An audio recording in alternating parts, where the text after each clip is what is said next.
After the great flood of Noah, Noah's son Ham owned Africa, and his son Cush was ruling in Egypt.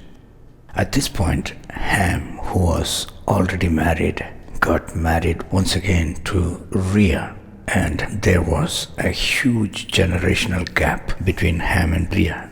Even though it is not uncommon in those days, because right after the flood, people lived for about 500 years. The Bible says that Shem, the king Bharat of India, continued to live for 502 more years after the flood. Still, let's take a look at it just to get the grasp of ancient reality. As you can see in this diagram, Haman was the great-great-grandson of Ham, and yet Ham took Rhea, the wife of Haman, as his second wife. Through her, he had 4 children, namely Osiris, Isis, Seth, and Nephthys. Here, you may notice that Seth looks a bit weird because he was the so-called mythical creature Typhon, who was fearsome. I plan to explain this oddity in a separate video.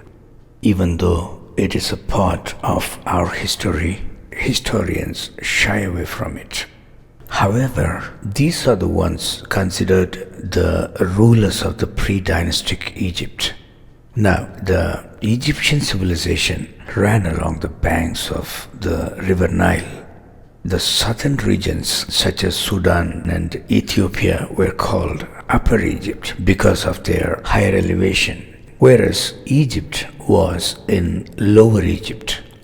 Isis and Osiris ruled the Lower Egypt, and Seth and Nephthys ruled the Upper Egypt.